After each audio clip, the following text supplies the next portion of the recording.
Hi everyone, Igor from Vinousreverie, the shop for the adventurous wine drinker. Many of you guys know that. Well, I hope you guys are enjoying your day. I'm actually gonna have a special guest joining me today, Kevin Wenck from WUST Imports. It's called the Wines You Should Try. That's the name of the of his company. So, and I think he's about to go live right now.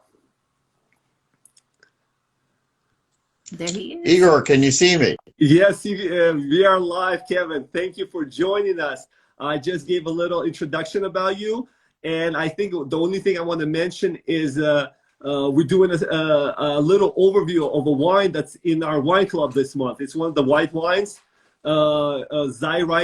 Chasselas from Baden, Germany.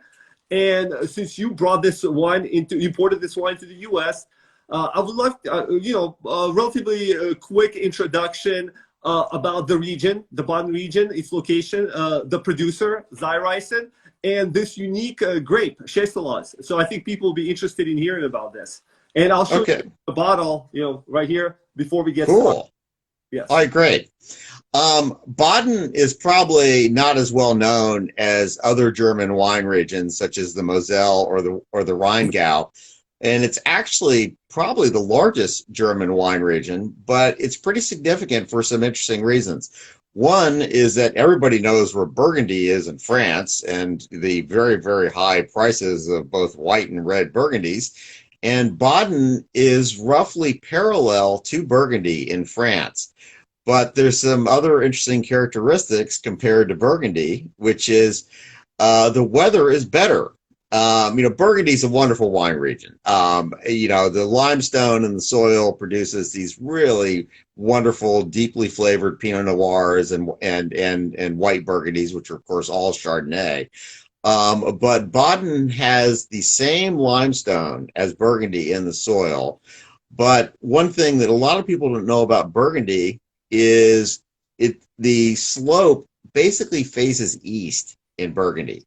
So you get a lot of nice morning sun in Burgundy, where in Baden, you have your choice of where you put your vineyards, and the better people put their vineyards on south-facing slopes.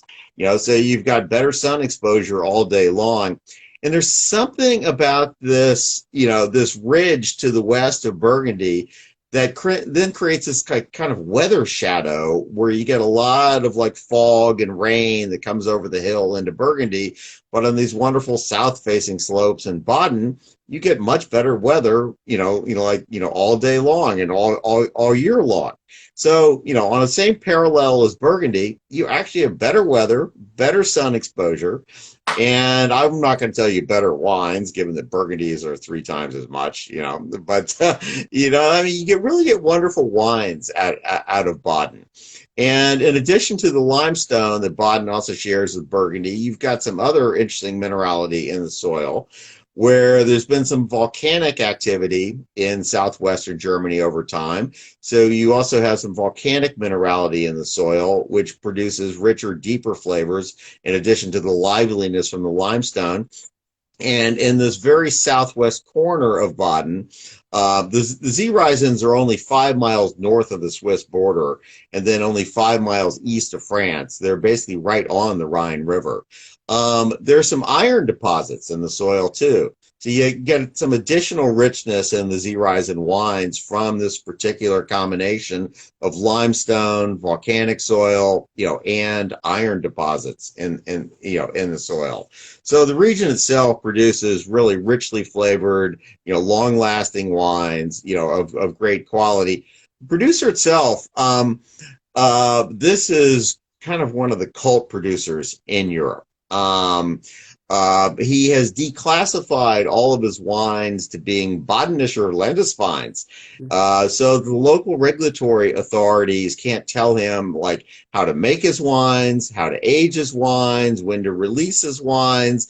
And it's fascinating walking through his barrel cellar and doing tastings, because you just taste wine after wine that is absolutely beautiful. And you say, Hans Peter, this is just wonderful. When are you going to release this? And he says, I don't know, when it's ready. And another part of the whole Zayreisen magic is every wine is naturally fermented. Every wine, as I just said, is aged until he thinks it's ready to bottle. So every wine is fully expressive of its terroir, and he is essentially doing, individual vineyard parcel, wines for every wine. This Chasselas that has been selected this month is called Hugumber. And he loves naming his individual parcel wines after local folklore. And so Hugumber is this little knoll in the region, and it's kind of just a fun, playful part of the Z-Rising wines. But in addition to the natural fermentation, all of his farming is organic. This is an interesting subject in Europe. And I mean, people ask, well, is it an organic wine? Well, for all of my producers, which only use estate-grown fruit and effectively live exactly where they grow the fruit, it's a natural to only farm organically. I mean, they don't want to be spraying all kinds of nasty stuff, where they live, and in the vineyards that they themselves work in every day. And that's another interesting part of the producers that I look for. In almost every case, the farmer and the winemaker are the same person. And if you spend all day, all growing season long out in your vineyards, you know much better what to do with those grapes than to just have a bunch of stuff showing up on your loading dock in bins, and you're just like, okay, fine, we'll just do this by formula again like we did last year. And, one thing that is typically the case with smaller production wines is they're going to taste different every year. But I think that's just a fun part of finding all these, interesting wines around Europe. And in terms of the grape itself, I want to respect that everyone has their go-to wines. Chardonnay is a wonderful wine, very food friendly, always, pleasant to drink. But something that I focus on is trying to find all these good examples of native varietals.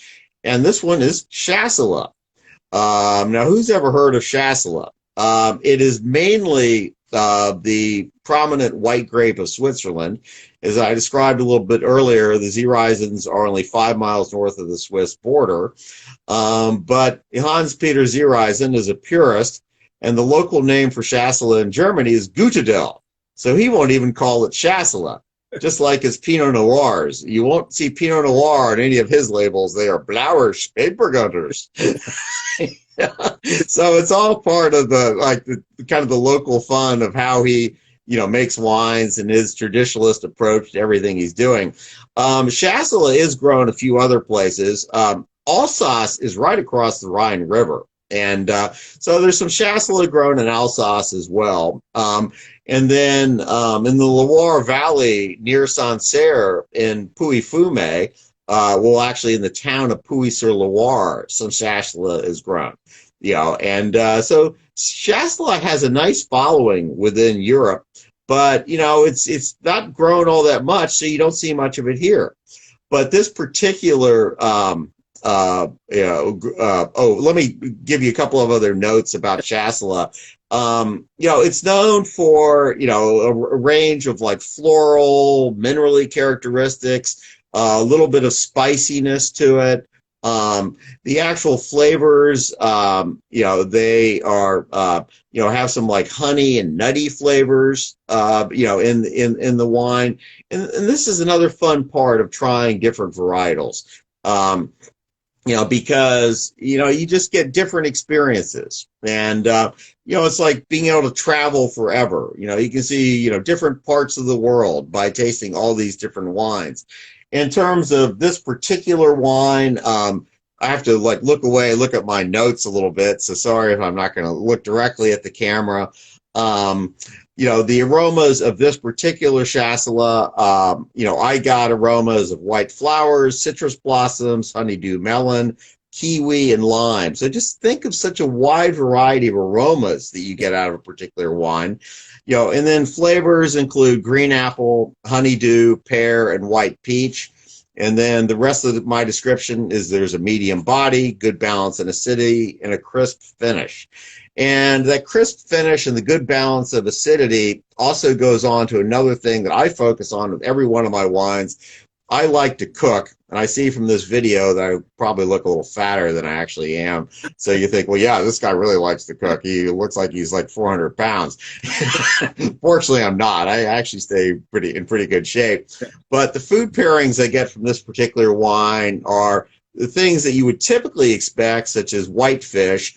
So I got sole, shrimp, swordfish. But then there's more versatility because I described there's also some nuttiness to the wine. So you get richer fish like swordfish, tuna, red snapper. Then some other, ideas I came up with was crab cakes, fish and shellfish soups, lobster rolls. Yeah, I don't know how many people are from the East Coast and have enjoyed lobster rolls, but this would go great with lobster rolls. But some other, kind of rich, interesting foods. I got paella, but then, veal, pork, chicken, creamy Mexican food. In this area, try this wine with some creamy Mexican food. You'll say, hey, this just goes really great with this. A lot of Indian food in the area. Try this with some creamy curries. But the crispness of it also goes with things like fresh vegetables. So I got things like fresh or Asian vegetable salads, green salads.